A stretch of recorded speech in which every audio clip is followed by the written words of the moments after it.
வணக்கம். மற்றொரு ஆரோக்கியம் நிகழ்ச்சியோடு இணைந்திருக்கின்றோம். ஆரோக்கியம் நிகழ்ச்சியில் இன்றைய தினம் நாங்கள் என்பு சார்ந்த சிகிச்சை முறைகள், குறிப்பாக இன்றைய முடக்க கால பகுதியில் நாங்கள் ஒரு வைத்தியரை சந்திக்க வேண்டுமானால் கவனத்தில் கொள்ள வேண்டிய விடயங்கள், அது மாத்திரமல்லாமல் கொரோனாவிற்கும் என்பு நோய்கள் சார்ந்த விடயங்களுக்கும் நேரடி தொடர்புகள் இருக்கின்றதா இல்லையா, இது போன்ற பல விடயங்களையும் கலந்துரையாட தயாராக இருக்கின்றோம். ஆகவே ஆரோக்கியம் நிகழ்ச்சியில் இன்றைய தினம் அதிதியாக எங்களோடு இணைந்து கொள்கின்றார் டாக்டர் ஜெயக்குமார் ஜனார்த்தனன் அவர்கள். இவர் என்பு சிகிச்சை நிபுணராக கொழும்பு பொது வைத்தியசாலையில் சேவையாற்றிக் கொண்டிருக்கின்றார்.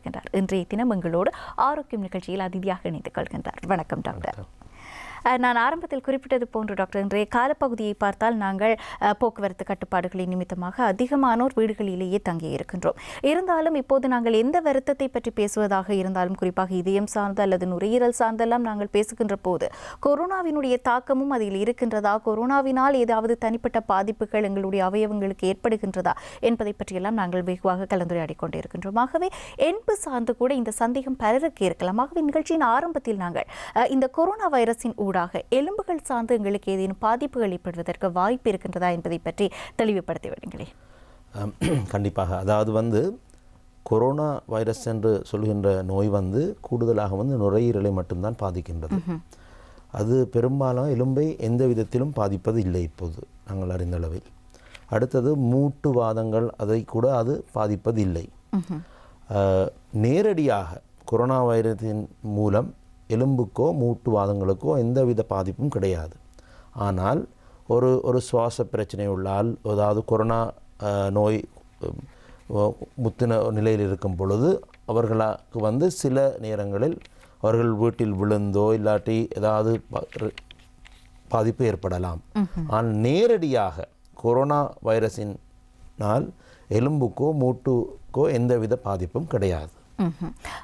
ஓரளவுக்கு நீங்கள் சொல்லுகின்ற போது ஆறுதலாக இருக்கின்றது. சொல்லப்போனால் நேரடி பாதிப்பு இல்லை என்கின்ற போது, இருந்தாலும் இந்த அவசரமான சூழ்நிலையின் போது எங்களுக்காக எலும்புகளில் ஏதாவது சத்திர சிகிச்சைகள் செய்ய வேண்டும் என்று திகதிகள் நிர்ணயிக்கப்பட்டவர்களாக நாங்கள் இருந்தால், அல்லது அவசரமாக எங்களுக்கு ஒரு சிகிச்சை மேற்கொள்ளப்பட வேண்டும் என்றால், வைத்தியசாலைகளில் என்பு சார்ந்த சத்திர சிகிச்சைகள் எல்லாம் கிரமமாக நடைபெறுவதில் ஒரு ஸ்தம்பித நிலை இருப்பதாக மக்களுடைய அபிப்பிராயம் இருக்கின்றதாகவே அவ்வாறு இருக்கின்றது என்பது உண்மைதானா? அதற்கான காரணங்கள் என்னவாக இருக்கின்றன டாக்டர்? கண்டிப்பாக. அதாவது இப்பொழுது ஒரு குறிப்பிட்ட அளவு ஸ்தம்பிதம் ஏற்பட்டுள்ளது. அதற்கு முக்கிய காரணம் தற்பொழுதில் போக்குவரத்து தடை ஒன்று அரசாங்கம் தீர்மானித்து தற்பொழுது 3வது கிழமையாக நாங்கள் அதை கடைப்பிடித்து கொண்டிருக்கின்றோம். இப்பொழுது நாங்கள் அவசரமான சத்திர சிகிச்சை மட்டுமே செய்து வருகின்றோம். இது எல்லா துறையும் சார்ந்தது, எலும்பு வைத்தியத்துறை மட்டும் இல்லை, எல்லா துறையிலும் அவசிய சத்திர சிகிச்சை மட்டும்தான் செய்து வருகின்றோம். காரணம், எல்லா சத்திர சிகிச்சையும் செய்வதற்கு போக்குவரத்து, அதுக்குரிய தேவையான உபகரணங்கள், அதுக்குரிய தேவையான நபர்கள் எல்லாரும் போகக்கூடியதாக இருக்க வேண்டும். ஆகையால் இந்த போக்குவரத்து கட்டுப்பாடு சரி வரும் வரை, கொரோனா குறையும் வரை இப்பொழுது ஒரு குறிப்பிட்ட அளவு ஸ்தம்பிதம் இருக்கத்தான் செய்யும். எனினும் அத்தியாவசிய சேவைகள் கண்டிப்பாக கொடுத்துத்தான் வருகின்றோம். அதை நாங்கள் சர்வ நிச்சயமாக சொல்ல முடியும். அதாவது சில உதாரணத்துக்கு நான் சொல்வதாக இருந்தால், உங்களுக்கு கை காலில் ஏதாவது ஒரு முறிவு ஏற்பட்டிருந்தால் நீங்கள் கண்டிப்பாக அவசர சிகிச்சை பிரிவுக்கு கொழும்பு பொது வைத்தியசாலைக்கு வரலாம். வந்தால் உங்களுக்கு தக்க சிகிச்சை வழங்கப்படும். இது உங்களுக்கு மூட்டு மாற்று சிகிச்சை ஒன்றுக்கு, முழங்கால் மூட்டு மாற்று சிகிச்சைக்கு ஒரு குறிப்பிட்ட நாள் குறிக்கப்பட்டுள்ளது. கிளினிக்கு ஒரு குறிப்பிட்ட நாள் குறிக்கப்பட்டிருந்தால் அந்த ஆப்ரேஷன் கண்டிப்பாக நடக்காது. காரணம், அது ஒரு அத்தியாவசிய சத்திர சிகிச்சை இல்லை என்றுதான் கருதப்படும். டாக்டர், நீங்கள் குறிப்பிட்டிருந்தீர்கள் ஏற்கனவே தேதி குறிப்பிடப்பட்டு அறுவை சிகிச்சைக்காக இருப்பவர்கள் பிற்போடப்படுகின்ற சூழ்நிலை பற்றியதாக. அவ்வாறு பிற்போடப்படுகின்ற போது அதை நீங்கள் அவர்களுக்கு தெரியப்படுத்தக்கூடியது, அது மாத்திரமல்லாமல் இடைநடுவே அவர்களுக்கு ஏதாவது சிகிச்சைகள் அல்லது மாத்திரைகளை அவர்கள் எடுத்துக்கொள்ள வேண்டிய நிர்பந்தம் இருந்தால் அதை நீங்கள் எவ்வாறு வழி நடத்துகின்றீர்கள் என்பதை பற்றி குறிப்பிட முடியுமா? கண்டிப்பாக. அதாவது நாங்கள் ஒரு கிளினிக்கில் ஒருத்தருக்கு ஒரு தேதியை குறித்து நினைக்கும் பொழுது அவருடைய தொலைபேசி எண், அவர் இருக்கும் விலாசம் எல்லாத்தையும் குறித்து கொள்கின்றோம். அதன் மூலம் அவர்களுக்கு நேரடியாக நாங்கள் தொலைபேசியின் மூலம் அறிவிக்கின்றோம் இவ்வாறான சத்திர சிகிச்சை செய்யக்கூடிய ஒரு வாய்ப்பில்லை என்று. முதலாவது. ரெண்டாவது என்னென்னு பார்த்தீங்கன்னு சொன்னால், இது ஒரு பேக்லாக்னு ஆங்கிலத்தில் சொல்வோம். அதாவது இந்த புதன்கிழமை ஒரு 2 நபருக்கு தினம் கொடுத்திருப்போம், வர்ற புதன்கிழமை இன்னும் ஒரு நபருக்கு கொடுத்திருப்போம். ஆகையால் இதை சரிப்படுத்துவது 1-2 நாளில் முடிந்த காரியம் அல்ல. ஆகையால் நாங்கள் அனைவருக்கும் சொல்வது என்னவென்றால் எந்த இடத்தில் நாங்கள் கடைசியாக நிறுத்தினோமோ அந்த இடத்தில் ஆரம்பித்து நாங்கள் மிக விரைவில் அரசாங்கம் சொல்லும் கட்டுப்பாடுகளை மீறாமல் எவ்வாறு இந்த இதை கொண்டு வரலாம் என்று நாங்கள் ஆலோசித்து கொண்டிருக்கின்றோம். முக்கியமான பிரச்சனை என்னவென்று சொன்னால், எலும்பை நேரடியாக கொரோனா பாதிக்காவிட்டாலும் உங்களுக்கு மூட்டுவாதம், மூட்டில் பிரச்சனை இருக்கும் பொழுது, இல்லாட்டி முதுகெலும்பில் பிரச்சனை இருக்கும் பொழுது, நாங்கள் அவ்வாறான சத்திரசிகள் செய்யும் பொழுது உங்களுக்கு மயக்க மருந்து கொடுக்க வேண்டி வருகின்றது. மயக்க மருந்து கொடுக்கும் பொழுது, அதாவது அந்த சூழ்நிலையில் அந்த நோயாளிக்கோ இல்லை எல்லாவற்றால் அங்கிருந்த தாதியாருக்கோ இல்லாட்டி எலும்பு வைத்திய டாக்டருக்கோ ஏதாவது நோய்கள் கொரோனா இருந்தால் அந்த அறையில் இருக்கும் எல்லாருக்குமே அது ஒரு பரவக்கூடிய ஒரு வாய்ப்பு இருக்கின்றது. ஆகையால் பார்த்தீங்கன்னு சொன்னால் பொது ஆஸ்பத்திரியில் எல்லோரையுமே நாங்கள் கொரோனா பரிசோதனை செய்துதான் அந்த சத்திர சிகிச்சையை கூட எடுக்கின்றோம். மிக விரைவில் நாங்கள் போதிய அளவு அரசாங்கத்துடன் ஆலோசித்து நாங்கள் மிக விரைவில் இதுக்கு ஒரு தக்க பதிலை நாங்கள் முன்வைப்போம். சிறப்பாக குறிப்பிட்டிருந்தீர்கள். ஏனென்றால் பார்த்து கொண்டு இருக்கக்கூடிய பலருக்கு அந்த சந்தேகங்கள் இருக்கும், எங்களுடைய சத்திர சிகிச்சை எப்போது, அது தள்ளி போவதற்கான காரணம் என்ன என்பதாக. இதேவேளை டாக்டர், இவ்வாறு சத்திர சிகிச்சைக்கு உட்படுத்த வேண்டியவர்களுக்கு PCR எடுக்க வேண்டிய தேவைகள் அல்லது ஆன்டிஜென் பரிசோதனை செய்ய வேண்டிய தேவைகள், இதில் அச்சம் இருக்கக்கூடியவர்களும் இருப்பார்கள். சில வேளைகளில் எனக்கு PCR எடுக்க வேண்டாம், செய்வதற்கு எனக்கு பயமாக இருக்கின்றது என்று. அவர்கள் பற்றி உங்களுடைய கருத்து மற்றும் அவர்களுக்கு நீங்கள் கூறக்கூடிய ஆலோசனை என்னவாக இருக்கின்றது? இந்த PCR டெஸ்ட் இல்லாட்டி ரேபிட் ஆன்டிஜென் டெஸ்ட், இவ்வாறான 2 டெஸ்ட் தான் உள்ளது கொரோனாவை நாங்கள் கண்டுபிடிப்பதற்கு. ரேபிட் ஆன்டிஜென் டெஸ்ட் சொல்லுது, அது வார்த்தையில் பார்த்தீங்கன்னா ரேபிட் ஆன்டிஜென். அது மிக விரைவில் 20 நிமிஷத்துலேருந்து 30 நிமிஷத்தில் உங்களுக்கு ரிப்போர்ட்டை தரக்கூடியது. 2 டெஸ்ட்டும் மூக்கில் இல்லாட்டி உள் தொண்டையிலிருந்து சாம்பிளை எடுத்து தான் பண்ணுகின்றார்கள்.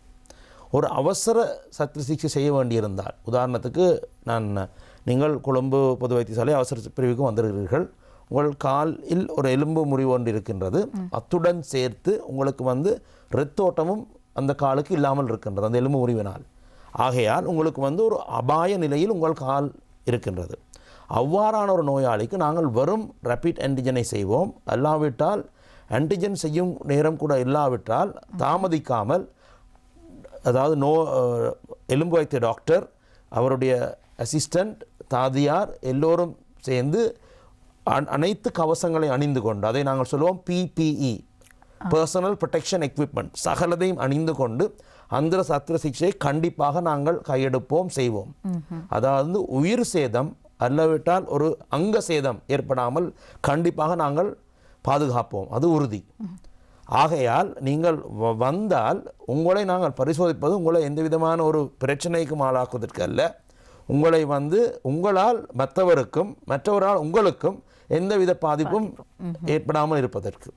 PCR டெஸ்ட் கூடுதலாக நாங்கள் பாவிப்பது உங்களுக்கு உடனடியாக சத்திர செய்ய வேண்டிய அவசியம் இல்லை. எலும்பு முறிந்திருக்கின்றது, இரத்தோட்டம் நன்றாக இருக்கின்றது, இப்பொழுது தற்போதற்கு ஒரு மார்க்கட்டை போட்டுவிட்டு PCR டெஸ்ட்டை செய்துவிட்டு தான் அதிரடி அவசியம் இல்லாத ஆபரேஷன்ஸ்களை நாங்கள் செய்கின்றோம். அதுதான் நிலைப்பாடு. அதனால் எந்த விதத்துக்கு நீங்கள் அஞ்ச வேண்டாம். நீங்கள் வந்தீர்கள் என்று சொன்னால் நாங்கள் இது செய்வோம். சில பேருக்கு பயம், என்ன பயம், எங்கே பயம் இருக்கின்ற சொன்னால், தப்பி தவறி பாசிட்டிவ் ஆகிவிட்டோம் என்றால் எங்கள் நிலைமை என்னவென்று. அதுதான் நான் சொன்னேன், உங்களுக்கு நீங்கள் பாசிட்டிவ் ஆகி கால் அங்க சேதமாகி இல்லாட்டி உடல் சேதமாகிறதை விட நீங்கள் வந்தீர்கள் என்று சொன்னால், நீங்கள் பாசிட்டிவாக இருந்தால் கூட அத்தியாவசிய அதிரடி சத்திர சிகிச்சை நடக்கத்தான் வேண்டும், நடக்கும். நீங்கள் உங்களுக்கு அத்தியாவசிய ஆபரேஷன் ஒன்று இல்லை, மாக்கட்டு போட்டு இப்பொழுது சமாளிக்கலாம் என்று சொன்னால், நீங்கள் பாசிட்டிவ் ஆகிவிட்டீர்கள் என்றால் அரசாங்கம் அதுக்குரிய குறிப்பிட்ட வைத்தியசாலையை நிர்ணயிக்கின்றது. உதாரணத்துக்கு எம்பு வைத்திய பிரச்சனைக்கு ஹோமாகாமையில் உள்ள பொது வைத்தியசாலையை அரசாங்கம் நிர்ணயித்திருக்கின்றது. அங்கோடு எலும்பு வைத்திய நிபுணத்துவர் இருக்கின்றார். அவர் அந்த குறிப்பிட்ட காலத்தில் நீங்கள் கொரோனா நெகட்டிவ் ஆகும் வரை உங்களை பராமரித்து அத்தியாவசிய ஆபரேஷன் என்றால் அவர் செய்வார், இல்லாவிட்டார் அவர் மீண்டும் எங்களிடம் உங்களை அப்படியே அனுப்பி வைப்பார் ஆம்புலன்ஸின் மூலம். நாங்கள் மீண்டும் எடுத்து உங்களுக்கு தக்க சிகிச்சையை நாங்கள் செய்வோம். இன்றைய தினம் நாங்கள் என்பு சார்ந்த பிரச்சனைகள் பற்றி தான் கலந்துரையாடி கொண்டிருக்கின்றோம். குறிப்பாக இன்றைய காலகட்டத்தில் எங்களுடைய செயற்பாடுகள் குறைவாகத்தான் இருக்கின்றன என்றாலும் ஒருவேளை அந்த குறைவான செயற்பாடுகளில் கூட எங்களுக்கு எவ்வாறான என்பு சார்ந்த பிரச்சனைகள் ஏற்படுவதற்கு வாய்ப்பு இருக்கின்றது என்பதை பற்றியும் நாங்கள் தெரிந்து வைத்திருக்க வேண்டும். ஆகவே அவ்வாறான ஒரு கலந்துரையாடலை தான் இப்போது மேற்கொள்கின்றோம் என்றாலும் இந்த கொரோனா பற்றியதாக இணைத்து நாங்கள் இவ்வளவு நேரமும் பேசிக் கொண்டிருக்கின்றோம். குறிப்பாக இந்த கொரோனா கால பகுதியில் ஏதேனும் விபத்துகள் ஏற்பட்டு உடனடியாக அவர்களுடைய என்பு சார்ந்த ஏதாவது சிகிச்சைகள் தேவைப்பட்டாலும் கூட சில வேளைகளில் அவ்வாறு சிகிச்சைகளுக்கு வருவதற்கு அஞ்சி காலதாமதம் எடுத்து அல்லது வீட்டில் தாங்களே தங்களுக்கான வைத்தியங்களை பார்த்து கொண்டு பின்னர் நேர காலம் கடந்ததன் பிற்பாடு உங்களிடம் வருகின்ற போது மருத்துவத்தில் அந்த சிகிச்சைகளை அளிப்பதில் எவ்வாறான சிக்கல்களை நீங்கள் எதிர்கொள்ள வேண்டி ஏற்படுகின்றது. அது மாத்திரமல்லாமல் அவ்வாறு காலதாமதம் செய்பவர்கள் கூறக்கூடிய காரணம் அதற்கான பயம் அவர்கள் என்ன குறிப்பிடுகின்றார்கள்? உங்களுடைய அனுபவத்தினூடாக அதை குறிப்பிட முடியும் என்று நினைக்கின்றேன். அதாவது நிறைய பேருக்கு ஒரு அச்சம் ஒன்று இருக்கின்றது. முதல் அச்சம் முதலே நான் சொன்னவர் போல் அவர்களுக்கு கொரோனா டெஸ்ட் பண்ணி விட்டு அவர்களுக்கு ஏதாவது அதனால் எங்கேயாவது அரசாங்கத்தில் அனுப்பிவிடுவார்கள் என்று. ரெண்டாவது ஒரு தொகையான மக்கள் இருக்கின்றார்கள். அவர்கள் அவர்களுக்கு கொரோனா பிரச்சனை இல்லாவிட்டாலும் அந்த ஒரு பொது வைத்தியசாலைக்கு வரும்பொழுது அங்கு பக்கத்து கட்டில் இருப்பவர்களுக்கோ இல்லாட்டி அந்த வாட்டில் இருக்கிறவர்களுக்கு ஏதாவது நோய் இருந்தால் அது அவர்களுக்கு தொத்திவிடும் என்று சொல்லி, அதாவது நான் முதலே சொன்னார், முதலில் நீங்கள் ஒரு அவசர சிகிச்சை பிரிவுக்கு வந்தீர்கள் என்று சொன்னால் உங்களை எங்கள் எம்பு சம்பந்த வாட்டுக்கு மாற்ற முதல் நாங்கள் ஒரு ரெட் டெஸ்ட்டை செய்துவிட்டு ரேபிட் ஆன்டிஜன் டெஸ்ட்டை செய்துவிட்டு தான் எங்கள் வாட்டுக்கு நாங்கள் கூடுதலாக மாற்றுகின்றோம். ஆகையால் ஒரு குறிப்பிட்ட ஒரு ஸ்க்ரீனிங் நடந்து தான் நீங்கள் எங்கள் வார்டுக்கு போகின்றீர்கள். ஆகையால் அதில் யாராவது பாசிட்டிவாக வந்தால் அரசாங்கத்தின் குறிப்புக்கு ஏற்றவாறு நாங்கள் அவ்வாறான ஆஸ்பத்திரிக்கு அவர்களை அனுப்பி நாங்கள் மீண்டும் எடுக்கின்றோம். ஆகையால் நீங்கள் அந்த அச்சமும் வேண்டாம். அடுத்தது இந்த போக்குவரத்து குறைவாக இருந்தாலும் கூட நீங்கள் உங்களுக்கு கைகால் முறிவு எது இருந்தாலும் கண்டிப்பாக நீங்கள் தக்க அந்த செக் பாயிண்ட்ஸில் சொல்லிவிட்டு கண்டிப்பாக நீங்கள் ஆஸ்பத்திரிக்கு வர வேண்டும், நீங்கள் வைத்தியம் பெற்றுக்கொள்ளத்தான் வேண்டும். நீங்கள் முதல் நாளே வந்தீர்கள் என்று சொன்னால் உங்களுக்கும் சுலபம், எங்களுக்கும் சுலபம். அதாவது ஒரு ஒரு ஒரு உதாரணத்துக்கு ஒரு கையில் இருக்கும் முறிவை ஏற்றுக்கொள்வோம். அது முதல் நாளே நீங்கள் வந்தீர்கள்னு சொன்னால் அந்த ஆப்ரேஷன் ஒருவேளை ஒரு 15 நிமிஷம் தான் எடுக்கும் எங்களுக்கு. இதே இது அந்த எலும்பு பிழையாக பொருந்தியிருந்து நீங்கள் ஒரு 3 மாதம் கழித்து என்ற கிளினிக்கு வரும் பொழுது நீங்கள் சொன்னீர்கள்னு சொன்னால் டாக்டர் கொரோனா இந்த பிரச்சனை அந்த பிரச்சனை அதனால் நான் வரவில்லை இப்படி பொருந்தி விட்டது என்று சொன்னீர்கள்னு சொன்னால் அப்பொழுது அதை சீர்திருத்துவதற்கு 1.5 மணித்தியாலத்துக்கு மேலே ஆப்ரேஷன் தியற டைம் தேவைப்படுகின்றது. அரசாங்கத்தில் இப்பொழுது அந்தளவு லக்ஸரி எங்களிடம் கிடையாது. ஆகையால் எந்த பிரச்சனைக்குமே முதலில் தீர்வு காண்பது மிக சுலபமான விஷயம். ஆகையால் தீர்க்கமாக சிந்தித்து ஒரு அவதானமுடன் முகக்கவசத்துடன் உங்களுக்கு அடிப்படை சுகாதாரத்தை நீங்கள் கையாண்டு கொண்டு நீங்கள் வைத்தியம் பெறுவதுதான் முறையானதுன்னு நான் சொல்லுவேன். அழகாக குறிப்பிட்டிருந்தீர்கள். எந்த ஒரு விடயமும் காலத்தை பயிர் செய் என்பது போன்று உடனடியாக தீர்வை பெற்றுக்கொண்டால் நன்று. இவ்வளவு நேரமும் நாங்கள் என்பு முறிவுகளின் போது இந்த கொரோனா எவ்வாறாக எங்களுக்கான ஒரு ஸ்தம்பித நிலை ஏற்படுத்துகின்றது என்பதை பார்த்தோம். இதேவேளை டாக்டர் மற்றொரு பிரச்சனை இருக்கின்றது என்றால் இந்த தடுப்பூசி ஏற்றுவது பற்றியதான ஒரு அச்சப்பாடு அல்லது எங்களுக்கு இவ்வாறான பிரச்சனைகள் இருக்கின்றதை நாங்கள் எல்லாம் தடுப்பூசி ஏற்ற முடியுமா என்கின்ற ஒரு சந்தேகமான மனநிலை. குறிப்பாக இந்த என்பு சார்ந்த சத்திர சிகிச்சைகளை மேற்கொண்டவர்கள் தடுப்பூசிகளை எடுத்துக்கொள்வதில் ஏதாவது பிரச்சனை இருக்கின்றதா என்பதும் ஒரு சந்தேகம் இருக்கக்கூடும். அதேவேளை ஒருவேளை என்புக்கான அந்த சிகிச்சைகளில் இருந்து கொண்டிருப்பவர்கள் ஒருவேளை அவர்களுக்கான ஏதாவது ஒரு சிகிச்சை முடிந்து விட்டது ஆனால் மீண்டும் இருக்கின்றது மேலதிக சிகிச்சைகள் என்கின்ற போது இந்த இடைப்பட்ட காலப்பகுதியில் அவர்கள் இதற்கான மருந்து மாத்திரைகளை எடுத்துக்கொண்டிருக்கக்கூடிய காலப்பகுதியில் தடுப்பூசிகளை பெற்றுக்கொள்ளலாமா என்ற சந்தேகமும் இருக்கக்கூடும். ஆகவே இவை இரண்டுக்குமான உங்களுடைய பதில்கள் என்னவாக இருக்கும்? கண்டிப்பாக அதாவது நீங்கள் தடுப்பூசி கண்டிப்பாக எடுத்துக்கொள்ளலாம், எடுத்துக்கொள்ள வேண்டும். எலும்பு வைத்திய பிரச்சனைக்கும் நாங்கள் சத்திர சிகிச்சை செய்திருந்தால் அதுக்கும் இந்த தடுப்பூசிக்கும் எந்தவித சம்பந்தமும் கிடையாது.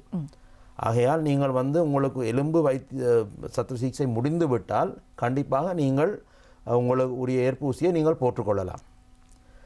நீங்கள் உதாரணத்துக்கு உங்களுக்கு சத்திர சிகிச்சை நடந்திருக்கின்றது, நீங்கள் உங்களுக்கு இப்போ தையல் பிரிப்பதற்கு இன்னும் ஒரு 10 நாள் இருக்கின்றது, உங்களுக்கு நீங்கள் முதலே முன்கூட்டமே மின்னஞ்சலில் நீங்கள் ரெஜிஸ்டர் பண்ண வேண்டும் தடுப்பூசி போடுவதற்கு.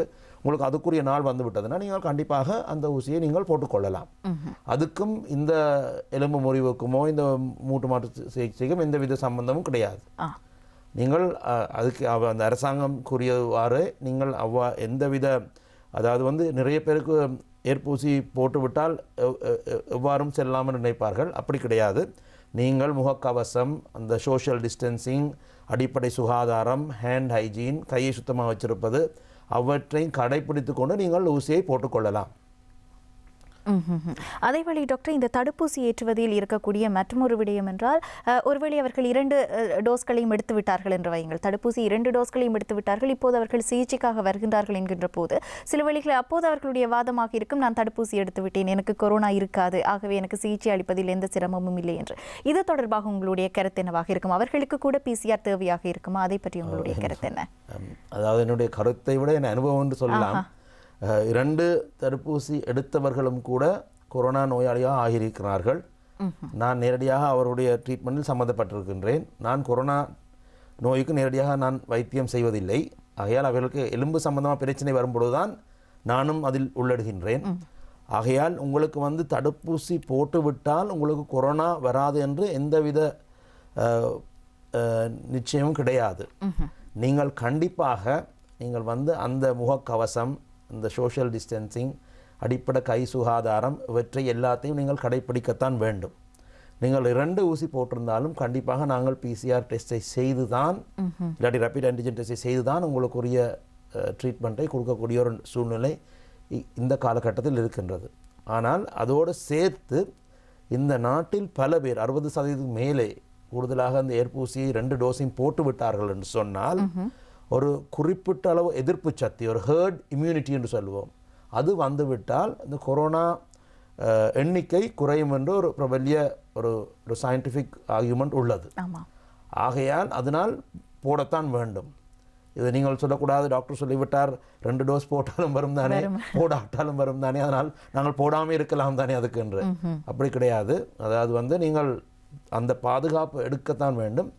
இந்த நோய் வருகின்ற வீரியம் குறைவாக இருக்கின்ற கண்டிப்பாக ஒரு நிச்சயமான ஒரு ஃபேக்ட் ஒன்று இருக்கின்றது. ஆகையால் நீங்கள் அந்த ஏற்பூசி போட்டுக்கொண்டால் தப்பித்தவரை உங்களுக்கு கொரோனா வந்தால் கூட அதனுடைய வீரியம் குறைவாக இருக்கும். கண்டிப்பாக உயிர் ஆபத்து குறைவாக தான் இருக்கும். உங்களோட உடம்பில் ஒரு எதிர்ப்பு சக்தி இருக்கும். இதே நேரம் டாக்டர், நீங்கள் ஆரம்பத்தில் குறிப்பிட்டிருந்தீர்கள் இந்த சிகிச்சைகளின் போது அவர்களுக்கு எவ்வாறான சிகிச்சைகளுக்கு வருவது இல்லை என்பதை பற்றியெல்லாம். குறிப்பாக இந்த எண்பு முறிவுகளின் போது நாங்கள் பரவலாக தெரிந்திருப்பது மாக்கட்டு எல்லாம் போட்டுக்கொள்வார்கள். அவ்வாறான காலப்பகுதியில் அதை அகற்ற வேண்டும் என்கின்ற சூழல், அவர்களுக்கு சரியான காலப்பகுதியில் அதை அகற்ற வேண்டும் என்கின்ற காலப்பகுதி, இந்த நிலையில் அதை எவ்வாறு அவர்கள் செய்து கொள்ளக்கூடியதாக இருக்கும்? அவர்களுக்கு வைத்தியசாலைக்கு அவற்றை அகற்றிக் கொள்வதற்கான வாய்ப்புகள் இருக்கின்றன. அதை பற்றி உங்களுடைய கருத்து என்ன? எந்தவித ஒரு முறிவுக்கும் மாக்கட்டு என்று சொல்வது ஒரு நாங்கள் கையாளும் ஒரு வைத்திய முறை. அந்த எலும்பு பொறுத்து, அது கையோ காலோ விரல் இருக்க எலும்பு பொறுத்து அந்த காலகட்டம் வித்தியாசப்படும். அத்துடன் அதாவது ஒரு குழந்தை பிள்ளைக்கு நாங்கள் போட வேண்டிய காலகட்டமும் ஒரு வயதானவருக்கும் போட காலகட்டம் வித்தியாசப்படலாம். ஆகையால் கூடுதலாக நாங்கள் ஒரு மாக்கட்டு போட்டு அதன் பின்னர் ஒரு எக்ஸ்ரே எடுத்து பார்த்து நாங்கள் என்ன செய்வோம் என்று சொன்னால், அது நன்றாக இருக்கின்ற அறிந்தால் நாங்கள் சொல்வோம், நீங்கள் இந்த மாக்கட்டிலேயே இந்த வைத்தியத்தை அப்படியே செய்து கொண்டு போகலாம் என்று. அதுக்கு குறிப்பிட்ட ஒரு காலகட்டத்தில் நாங்கள் நிர்ணயித்து அந்த குறிப்பிட்ட காலகட்டத்தில் அவர் எங்களுடைய கொழும்பு பொது வைத்தியசாலையில் உள்ள கிளினிக்கு வரக்கூடிய ஏற்பாடு நாங்கள் செய்து தந்திருப்போம். கூடுதலாக அவருடைய டிஸ்சார்ஜ் கார்டு என்று சொல்லுவோம், ஒரு டயக்னோசிஸ் கார்டில் அந்த தினத்தை குறிப்பிட்டு இருப்போம், தினத்தையும் நேரத்தையும்.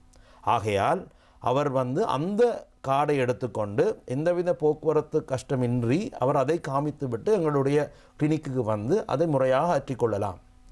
சில நேரங்களில் நாங்கள் வீட்டில் அகற்றக்கூடிய மாதிரி ஒரு அரை மாக்கட்டாக போட்டு விடுவோம். அவ்வாறான இதில் நாங்கள் சில நேரம் சொல்வதுண்டு, இந்த இக்கட்டான காலகட்டத்தில் குழந்தைகளுக்கு நாங்கள் அத்தியாவசியமாக பார்க்கணுன்ற அவசியம் கிடையாது.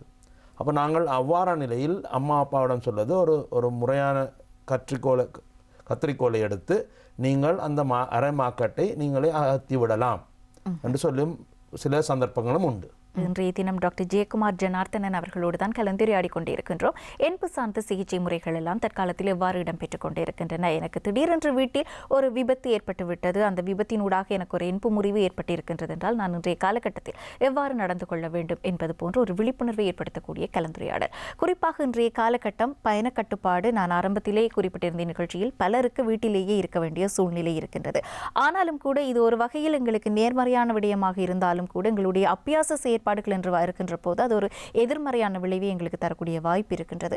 ஆகவே என்பு சார்ந்த ஒரு சிகிச்சை நிபுணராக உங்களுடைய அனுபவத்தை கொண்டு இன்றைய கால பகுதியில் எவ்வாறான என்பு சார்ந்த விபத்துகள் ஏற்படுகின்றன, ஏனென்றால் பெரும்பாலானோர் வீட்டில் இருக்கின்ற போது கூட அவ்வாறான விபத்துகள் ஏற்படுகின்றன என்றால் அதற்கான வாய்ப்புகள் எவ்வாறு ஏற்படுகின்றது, அதை பற்றி குறிப்பிடுங்கள் டாக்டர்.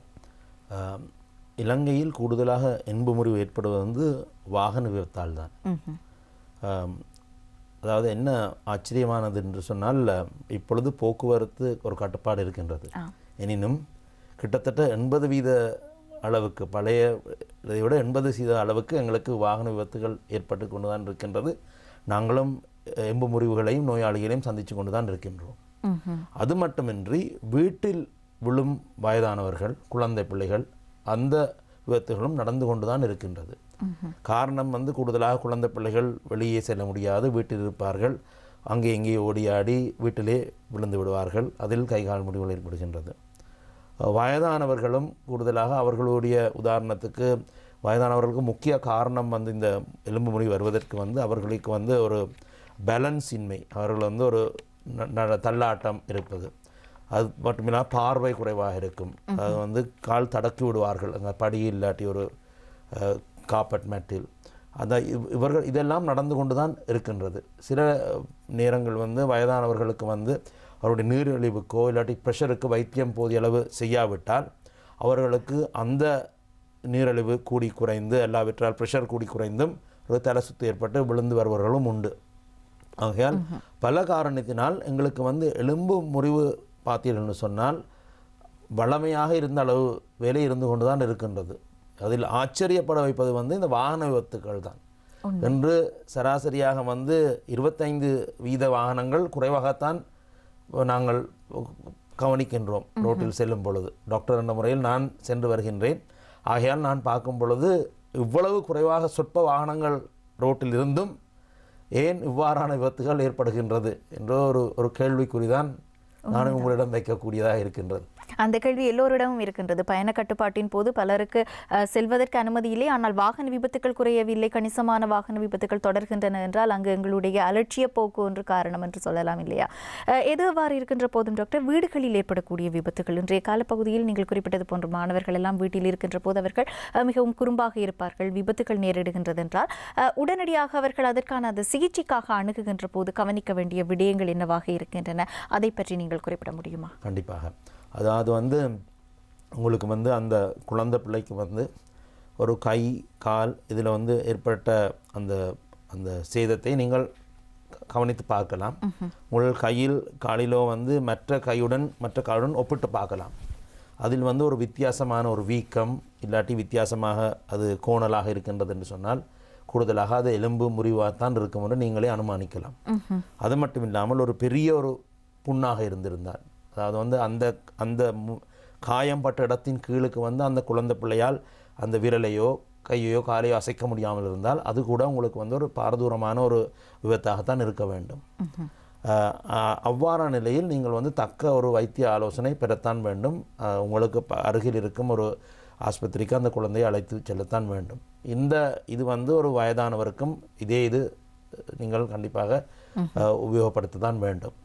அதே இது ஒரு சின்ன ஒரு காயமாக இருந்தால் நீங்கள் வந்து அதை பற்றி கவலைப்பட தேவையில்லை. நீங்கள் வீட்டில் இருக்கும் ஒரு முதலுதவி பெட்டியில் இருக்கும் ஒரு அந்த புண்ணை நீரில் நன்றாக கழுவிவிட்டு சுத்தம் செய்து அதுக்குரிய தக்க சிகிச்சை பெற்றுக்கொள்ள முடியும்.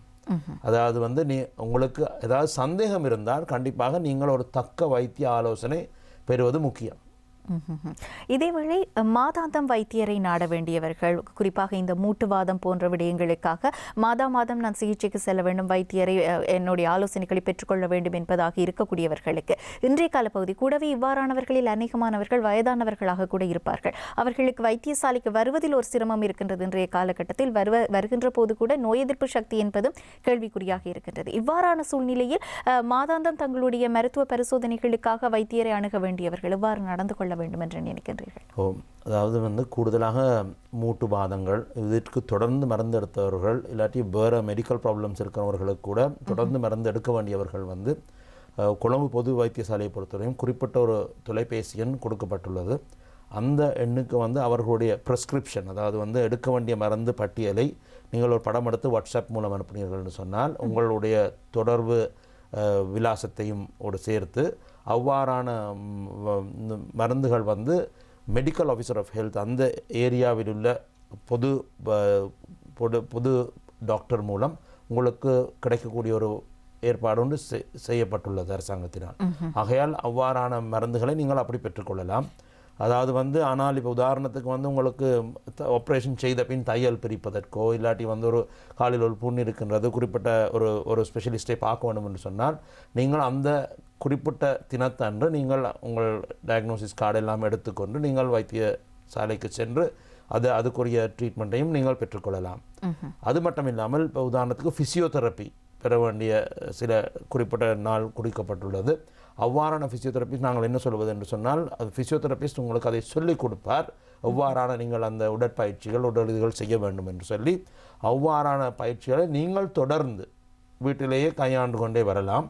சில இதுகள் செய்ய முடியும். உதாரணத்துக்கு வந்து இன்ஃப்ராரெட் தெரப்பி அங்கேயே குறிப்பிட்ட போய் சில யந்திரங்கள் இருக்கின்றது அதுகள் செய்யக்கூடிய வாய்ப்பு இல்லாமல் இருக்கலாம். ஆனால் நீங்கள் ஒரு சாதாரணமான ஒரு சுடுதண்ணி ஒத்தனம் கொடுப்பது அந்த ஒரு ஜெல்லை பூசிக்கொண்டு அந்த குறிப்பிட்ட ஒரு உடல் பயிற்சியை நீங்கள் வந்து செய்து கொண்டு வந்தீர்கள் என்று சொன்னாலே உங்களுக்கு நீங்கள் ஓரளவு குணம் பெறலாம். நான் ஏறக்குறைய கேட்க இருந்த அடுத்த கேள்வியும் அதுவாகத்தான் இருக்கின்றது. வீட்டில் உடற்பயிற்சி செய்ய வேண்டிய தேவை இருந்தவர்கள், குறிப்பாக இந்த பிசியோதெரபிஸ்ட் அவர்களுடைய ஆலோசனையோடு இவர்கள் உடற்பயிற்சிகளை செய்து கொண்டிருந்தார்கள் என்றால் இன்றைய காலகட்டத்தில் சில வேளைகளில் அவர்களுக்கு வேறு ஏதாவது அல்லது ஏதாவது வலிகள் புதிதாக அந்த இடத்தில் ஏற்படுகின்றது என்கின்ற போது அவர்களுடைய அபியாசம் சார்ந்த ஏதாவது முறைகளை மாற்ற வேண்டும் என்றால் எவ்வாறு அதை மாற்றிக்கொள்வது? அது மாத்திரமல்லாமல் பொதுவாக நாங்கள் நடைப்பயிற்சி எல்லாம் செய்வோம் இல்லையா, சாதாரணமாக காலை வேளையில் மாலை வேளையில் என்று வீட்டில் இருக்கக்கூடிய முதியவர்கள் காலார நடந்து வருவது வழமையாக இருந்தது. இன்றைய காலகட்டத்தில் அனைத்து முடக்கப்பட்டிருக்கக்கூடிய சூழ்நிலையில் அது வாய்ப்பு இல்லாமல் இருக்கின்றது. ஆகவே இல்லாது போன ஏற்கனவே குறைவாக இருந்த உடல் அப்பியாச நிலை இப்போது முற்றாக இல்லை என்கின்ற போது அது அவர்களுக்கு எவ்வாறான பாதிப்புகளை ஏற்படுத்தக்கூடிய வாய்ப்பு இருக்கின்றது? இந்த இரண்டு கேள்விகளுக்கும் நான் உங்கள் பதிலை எதிர்பார்க்கிறேன். அது வந்து முதல் கேள்வி நீங்கள் கேட்டீர்கள் வந்து அவர்கள் வந்து அந்த உடற்பயிற்சி செய்து பொழுது அவர்களுக்கு ஏதாவது ஒரு அபாதை உடல் பிரச்சனை ஏற்பட்டால் அவர்கள் என்ன செய்யலாம்னு சொல்லி கூடுதலாக நான் சொல்லக்கூடிய வந்து ஒரு முறையான ஒரு ஃபிசியோதெரபிஸ்ட் உங்களுக்கு உடற்பயிற்சி சொல்லி கொடுக்கும் பொழுது நீங்களே உங்களுக்கு வந்து உடற்பயிற்சி செய்யும் பொழுது நீங்கள் உங்களுக்கு வந்து ஒரு ஒரு ஒரு என்ன சொல்கிறது ஒரு அபாயம் ஏற்படைய அளவுக்கு ஒரு பாரதூரமான விளைவு ஏற்படும் கூடிய சாத்தியக்கூறு கிடையாது. ஆனால் இன்னொரு நபர் எடுத்து உங்கள் கையையோ காலையோ மடித்து உங்களுக்கு உதவி செய்யும் பொழுது சில நேரங்களில் அவ்வாறான அபாயங்கள் ஏற்படக்கூடிய ஒரு சாத்தியக்கூறு இருக்கின்றது. ஆகையால் கூடிய மட்டும் நீங்களே உங்களுடைய ஃபிசியோதெரப்பியை அறிந்து கொண்டு நீங்கள் உங்கள் உடம்புக்கு எவ்வளோ ஏழும் என்று தெரியும் நீங்கள் செய்து கொண்டு வந்தீர்கள் சொன்னால் பாரதூரமான விளைவுகள் ஏற்படும் வாய்ப்பு மிக சொற்பம். ஏன்னா உங்களுக்கு உங்களால் உங்கள் உடம்புக்கு எந்தவித அபாயமான ஒரு இதை செய்ய முடியாது. அதான் அது பதில். நீங்கள் விழுந்தீர்கள்னா அது வேற கதை.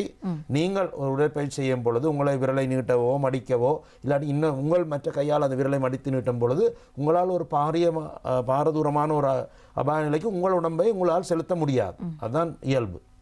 அடுத்த கேள்வி நீங்கள் கேட்டீர்கள் வந்து இந்த காலகட்டத்தில் அப்படி ஒரு பிரச்சனை தான் ஏற்பட்டால் கண்டிப்பாக நீங்கள் உங்களுக்கு தாங்க இயலாத நோய் இருக்கின்றது, தாங்க இயலாத வீக்கம் இருக்கின்றது, உங்களுக்கு ஒரு பாரதூரமான பிரச்சனை இருக்கின்றால் கண்டிப்பாக நீங்கள் வந்து வைத்தியசாலைக்கு வந்து அதுக்குரிய ஆலோசனை பெற்றுக்கொள்ளலாம்.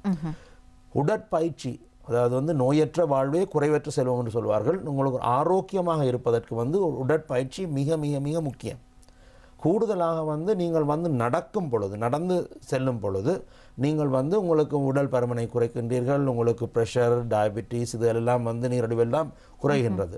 ஆகையால் உங்கள் வீட்டை சுற்றியோ உங்கள் தனியார் ஒழுங்கிலோ உங்களுக்கு முகக்கவசத்துடன் ஒரு குறிப்பிட்ட ஒரு சோஷியல் டிஸ்டன்சிங்குடன் உங்கள் நடை அதை செய்யக்கூடிய வாய்ப்பு இருக்கும் என்றால் கண்டிப்பாக அது செய்யுங்கள். அது உங்களுக்கு நிச்சயமாக ஒரு உடல் ஆரோக்கியத்துக்கு உதவி செய்யும். ஆகையால் அதை தொடர்ந்து செய்யுங்கள். ஆனால் அது கூட்டமாக முகக்கவசம் அணியாமல் எல்லோரும் சேர்ந்து ஒரு அப்படியான ஒரு என்ன சொல்றது உடற்பயிற்சியாக இருக்கக்கூடாது. விஜயகுமார் ஜனார்த்தனன் அவர்களோடு தான் கலந்துரையாடி கொண்டிருக்கின்றோம். குறிப்பாக இந்த காலப்பகுதி என்பது எங்களுக்கு வீட்டில் ஓய்வாகத்தான் இருக்கின்றோம் என்றாலும் அந்த அதிக நேரம் ஓய்வாக இருப்பது கூட சில வேளைகளில் உடல் சார்ந்த எங்களுக்கு ஏதாவது பிரச்சனைகளை ஏற்படுத்துகின்றது, குறிப்பாக என்பு சார்ந்த பிரச்சனைகளை ஏற்படுத்துகின்றது என்றால் அவற்றை நாங்கள் எவ்வாறு நிவர்த்தி செய்வது என்பதை பற்றியெல்லாம் பேசிக்கொண்டே இருக்கின்றோம்.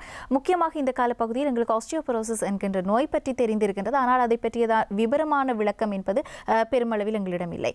அதேவேளை டாக்டர் நாங்கள் வீட்டிலேயே ஓய்வாக இருக்கின்ற போது இந்த என்பு சார்ந்து இவ்வாறு இருக்கக்கூடிய என்பு தேய்மானம் போன்ற பிரச்சனைகள் அதிகப்படுத்துவதற்கு ஏதுவான செயற்பாடுகள் எங்களிடம் இருக்கின்றதா? அவ்வாறு இருந்தால் அதை நாங்கள் நிவர்த்தி செய்வதற்கு எவ்வாறான விடயங்களை கவனத்தில் எடுக்க வேண்டும்?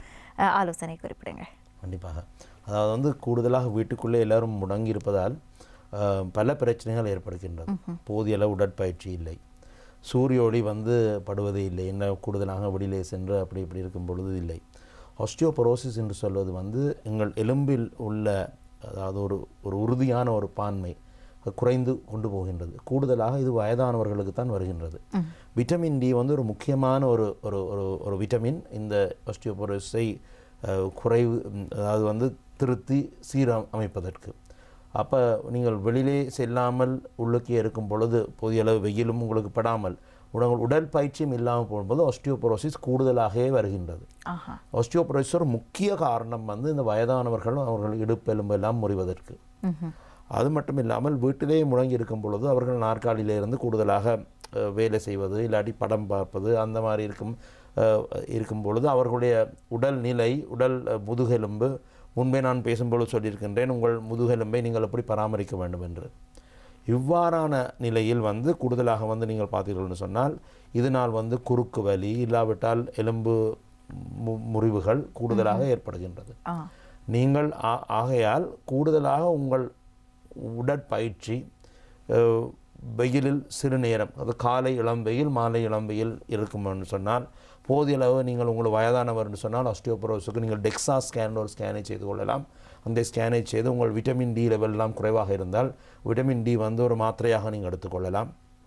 பொறிகடலை பொட்டுக்கடலை என்று சொல்வோம், அது உடம்புக்கு மிக உகந்தது. அவ்வாறான பொருள்களை நீங்கள் எடுத்துக்கொண்டால் உங்களுக்கு உடம்பில் இருக்கும் எலும்புகள் நல்ல சக்தி வாய்ந்ததாக இருக்கும்.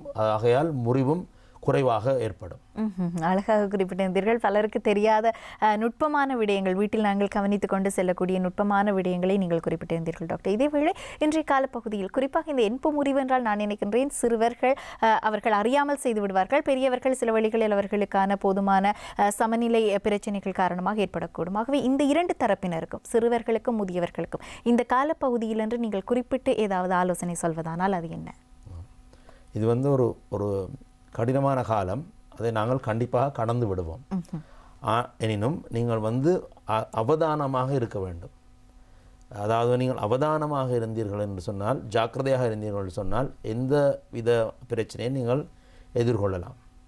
ஆகையால் நான் சொல்லக்கூடியது வந்து நீங்கள் கூடுதலாக வந்து அதாவது வயதானவர்களுக்கு வந்து அவர்களுடைய ஒரு குறிப்பிட்ட இடத்தை கொடுங்கள். அவர்களுக்குரிய உதாரணத்துக்கு கண் பார்வையில் ஏதாவது பிரச்சனை இருந்தால் இல்லாட்டி அவர்கள் நிலை மாற்றமாக இருந்தால் அதுக்குரிய தக்க வைத்திய ஆலோசனை பெற்று நீங்கள் அதுக்குரிய வைத்தியத்தை செய்து கொள்ளுங்கள். சில பேர்களுக்கு வந்து கொஞ்சம் தடுமாற்றம் இருக்குன்னு சொன்னால் அதுக்குரிய உபகரணங்கள் பாவிக்கலாம். அதாவது வந்து ஒரு வாக்கர் ஃப்ரேம், ஒரு ஒற்றை தடி ஸ்டிக் பாவிக்கலாம்.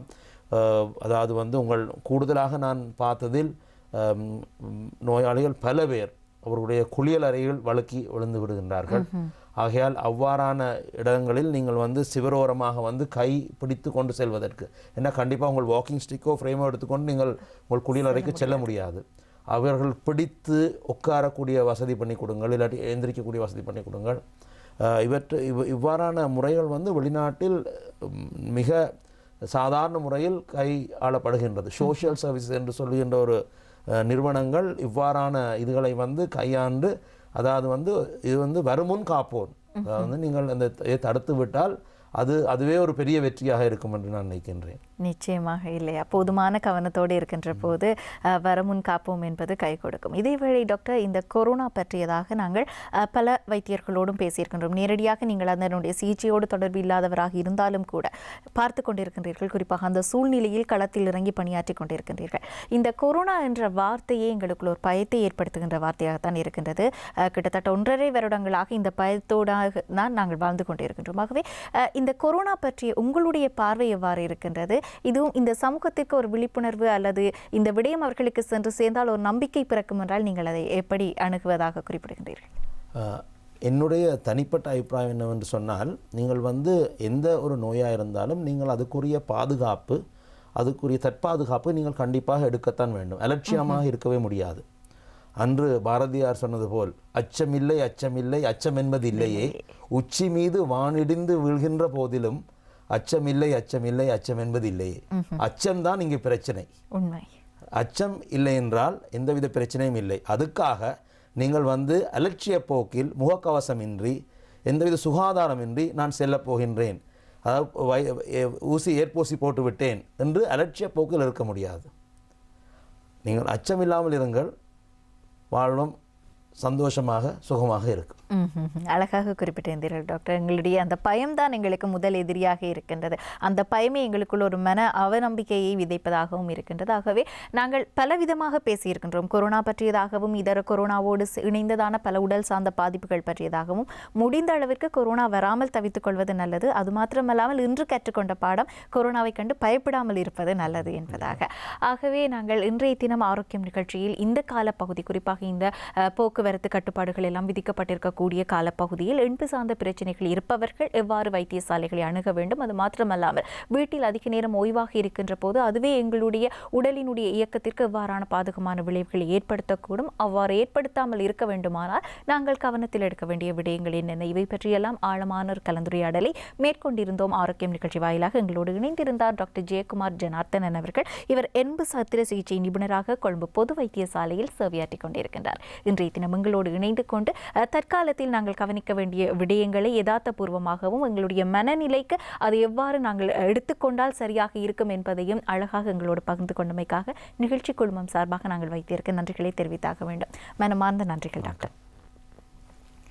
இன்றைய தினம் ஆரோக்கியம் நிகழ்ச்சியில் எண்பு சார்ந்த பிரச்சனைகள் இருப்பவர்கள் இன்றைய காலகட்டத்தில் என்னென்ன விடயங்களை கவனத்தில் கொள்ள வேண்டும் போன்ற பல விடயங்களையும் கலந்துரையாடி இருக்கின்றோம். ஆகவே ஒட்டுமொத்தமாக இந்த காலத்தோடு இணைந்ததாகவும் எண்பு சார்ந்த சிகிச்சை முறைகளில் இப்போது இருக்கக்கூடிய அணுகுமுறைகள் பற்றியதாகவும் பல விடயங்களையும் நாங்கள் கோடிட்டு பேசியிருந்தோம். இன்றைய ஆரோக்கியம் நிகழ்ச்சி அனைவருக்கும் பயனுள்ளதாக அமைந்திருக்கும் என்ற நம்பிக்கையோடு இத்தோடு ஆரோக்கியம் நிகழ்ச்சியை நிறைவு செய்து நான் விடைபெறுகின்றேன். தொடர்ந்து இணைந்திருக்கலாம் மற்றும் ஒரு ஆரோக்கியம் நிகழ்ச்சியில். நன்றி, வணக்கம்.